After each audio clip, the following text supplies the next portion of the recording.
क्या आप अपने एक्स्ट्रा पैसे को सेविंग अकाउंट में रखते हैं?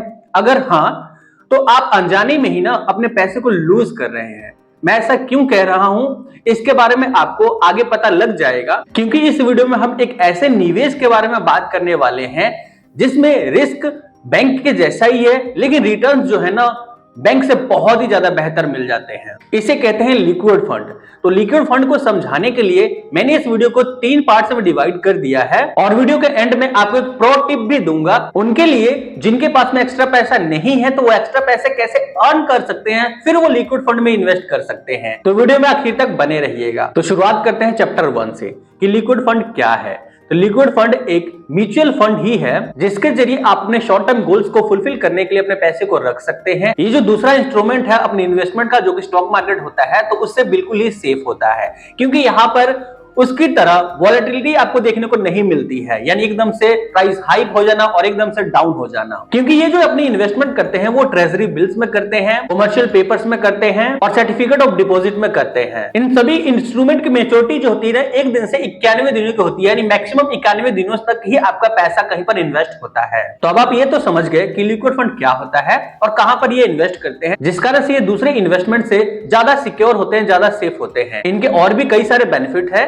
जैसे कि यहां पर आपको इंस्टेंट रिडेम्पशन का फीचर मिल जाता है, यानी जब आपको पैसे की जरूरत आ गए तो इंस्टेंट आपको रिडेम्पशन का ऑप्शन मिलता है, जो कि विद इन 30 मिनट्स आपके अकाउंट में क्रेडिट कर दिया जाता है। बट फुल अमाउंट नहीं, आपकी जो 50% अमाउंट है वो आप विड्रॉ लगा सकते हैं, बाकी के अमाउंट को आप विद इन 1 वर्किंग डेज के अंदर में विड्रॉ लगा सकते हैं, यानी 24 घंटे में आपका पैसा खाते में आ जाता है। और जो हमने शुरुआत में एक बात करी थी कि सेविंग अकाउंट में पैसा रखने से आप अपने पैसे को लूज कर रहे हैं, वो इस तरह से क्योंकि सेविंग अकाउंट में पैसा रखते हैं तो आपको 2, 3 या 4% का मैक्सिमम रेट ऑफ इंटरेस्ट मिलता होगा एनुअली, लेकिन यहां पर जो आपको इंटरेस्ट मिलेगा 5 to 7% का इंटरेस्ट मिल जाता है।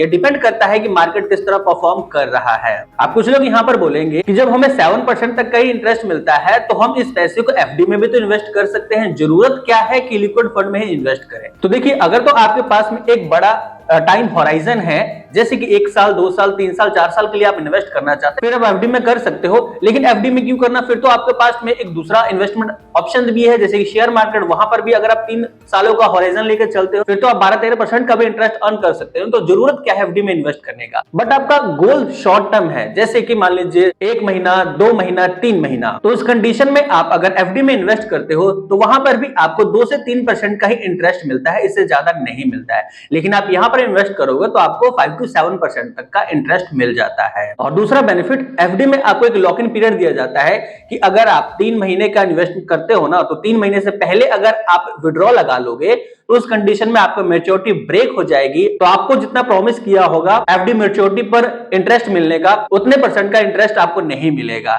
लेकिन यहां पर ऐसा नहीं है, क्योंकि इसमें कोई लॉक इन पीरियड नहीं है। आज आप इन्वेस्ट करते हो तो आफ्टर 7 डेज बाद आप विड्रॉ लगाओगे तो कोई एग्जिट लोड भी नहीं देना है, और जिस तरह का मार्केट का परफॉर्मेंस होगा उसी के हिसाब से आपको इंटरेस्ट मिल जाएगा। अब चैप्टर नंबर 2 यानी लिक्विड फंड में इन्वेस्टमेंट की स्ट्रेटजी क्या होनी चाहिए, कैसे ये चूज करें कि कौन से लिक्विड फंड बेस्ट हो सकते हैं। तो सबसे पहला चीज जो आपने चेक करना है किसी भी लिक्विड फंड में इन्वेस्ट करने के लिए, वो है एक्सपेंस रेशियो।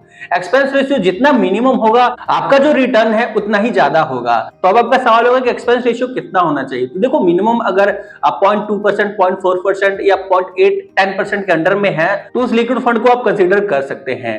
तो अब यहाँ पर कई लोगों का एक सवाल होगा कि क्या सिर्फ एक्सपेंस रेशियो देखकर ही किसी भी लिक्विड फंड में इन्वेस्ट करना चाहिए, तो आंसर है नहीं। और भी कुछ फैक्टर है जिसे आपने ध्यान में रखते हुए इन्वेस्ट करना है, जैसे कि AUM यानी एसेट अंडर मैनेजमेंट। मींस जिस फंड में आप इन्वेस्टमेंट करने जा रहे हैं वो कहीं छोटा तो नहीं है, क्योंकि अगर छोटा फंड होगा तो उस कंडीशन में आपको इंस्टेंट विड्रॉ अगर करना होगा तो नहीं हो पाएगा।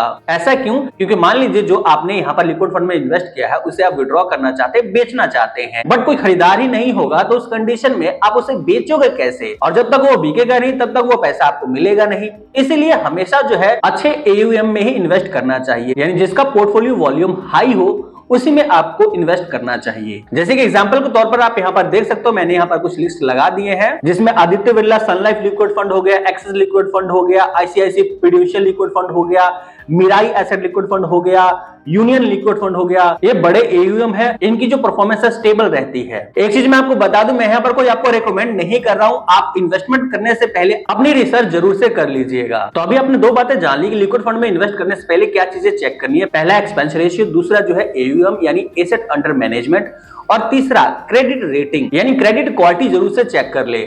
उन्हीं फंड्स को सिलेक्ट करें जिनको AAA रेटिंग मिली हो या ये 1+ रेटिंग इनको मिली हो, उन्हीं लिक्विड फंड को आपको सिलेक्ट करके इन्वेस्ट करना है। फोर्थ, उस फंड का एग्जिट लोड भी जरूर से चेक कर लीजिए। वैसे तो जो आफ्टर 7 डेज बाद में आप विड्रॉ लगाएंगे तो कोई भी एग्जिट लोड किसी भी फंड में नहीं होता है, तो इस चीज को आप ध्यान में रखते हुए इन्वेस्टमेंट करेंगे तो आपको एग्जिट लोड का कोई चार्जेस नहीं देना पड़ेगा। फिफ्थ, एक और चीज आप चेक कर सकते हो किसी भी लिक्विड फंड को सिलेक्ट करने से पहले, जो कि है फंड हाउस का ट्रैक रिकॉर्ड, यानी वो कितना पुराना है, ट्रस्टेड एएमसी है या नहीं। क्योंकि नए फंड में दिक्कत क्या होता है कि वहां पर बहुत ज्यादा इन्वेस्टमेंट होती नहीं है, उस कंडीशन में जब आप विड्रॉ करने जाओगे उस टाइम प्रॉब्लम हो सकती है। तो इसीलिए पुराने फंड्स को सिलेक्ट कीजिए, जो कि ट्रस्टेड एएमसी हो, उन्हीं को आप सिलेक्ट कीजिए। नाउ चैप्टर 3 यानी कंक्लूजन, किसे लिक्विड फंड में इन्वेस्ट करना चाहिए। तो नंबर 1, जिनके पास में एक्स्ट्रा फंड है। नंबर 2, जो अपने इमरजेंसी फंड को बिल्ड करना चाहते हैं वो लिक्विड फंड में इन्वेस्ट कर सकते हैं, और जिनका इन्वेस्टमेंट गोल 1 to 3 मंथ्स का है। अगर आपका इन्वेस्टमेंट गोल इससे ज्यादा का है तो उस कंडीशन में आप दूसरे मेथड को ट्राई कर सकते हैं, लेकिन आपका जो गोल है 1 से 3 महीने में ही आने वाला है तो उस कंडीशन में आप लिक्विड फंड को सिलेक्ट कर सकते हैं। जैसे कि मान लीजिए आपको 2 महीने बाद में कोई प्रॉपर्टी बाय करनी है और उस पैसे को आप सेविंग बैंक अकाउंट में नहीं रखना चाहते, क्योंकि सेविंग अकाउंट पर आपको पता ही है 2 से 3% या 4% का इंटरेस्ट मिलेगा, तो उस कंडीशन में आप लिक्विड फंड में इन्वेस्ट कर सकते हैं और यहाँ पर आप 5 to 7% का इंटरेस्ट अर्न कर सकते हैं। तो अब यहाँ पर क्वेश्चन आता है कि लिक्विड फंड में इन्वेस्ट कैसे करें। तो लिक्विड फंड में इन्वेस्ट करने के लिए आपके पास में कोई एक डीमैट अकाउंट होना चाहिए, जैसे कि अपस्टॉक्स, एंजल वन, ग्रो, कोई भी सभी है तो उसके थ्रू आप लिक्विड फंड में इन्वेस्ट कर सकते हैं। बट यदि आपके पास में कोई डीमैट अकाउंट नहीं है तो डीमैट अकाउंट ओपनिंग का लिंक मैंने डिस्क्रिप्शन में दे दिया है, वहां से आप अपना डीमैट अकाउंट ओपन कर सकते हैं और केवाईसी कंप्लीट करने के बाद में फंड सर्च वाले ऑप्शन में जाकर लिक्विड फंड सर्च करेंगे तो आपके सामने सारी वो लिस्ट आ जाएगी, जितनी भी लिक्विड फंड लिस्टेड है उनमें से आप उस लिक्विड फंड को सिलेक्ट कर सकते हो। जो कि पैरामीटर मैंने आपको बताए हैं कि क्या क्या चीजें देखकर लिक्विड फंड को सिलेक्ट करना है, उन्हें चेक करने के बाद में उसे सिलेक्ट करके आप अपना इन्वेस्टमेंट शुरू कर सकते हैं। अब बात करें उस प्रो टिप की कि जिनके पास में पैसा ही ना हो वो कैसे इन्वेस्ट करें। तो देखो, पैसे कमाने के आपके पास में जरिए होने चाहिए। जैसे कि हमने एक लास्ट वीडियो बनाया था जिसमें मैंने आपको बताया है कि आप अपने क्रेडिट कार्ड से पैसा कैसे कमा सकते हो, तो उस वीडियो को आप वॉच कर सकते हो और एक एक्स्ट्रा इनकम जनरेट कर सकते हो। क्योंकि देखो, हर महीने के आपके कुछ ना कुछ खर्चे तो जरूर से ही होंगे, चाहे 50,000 हो चाहे 1 लाख हो। तो अगर एग्जांपल के लिए आप 1 लाख रुपए खर्च करते हो और आपके पास में एक क्रेडिट कार्ड है जिस पर आपको 5% का कैशबैक मिलता है, तो 1 लाख रुपए खर्च करने पर आपको 5,000 की सेविंग हो जाती है। तो उस पैसे को आप कहीं ना कहीं से तो पे करने ही वाले थे ना। जो 1 लाख रुपए आप खर्च कर रहे हो तो लाइक अपना कैश देते या यूपीआई से पेमेंट करते, तो वही आपने क्रेडिट कार्ड से खर्च किया, जिसके लिए आपके पास में उसका बिल पेमेंट के लिए 45 से 50 दिनों का टाइम फ्रेम आ गया।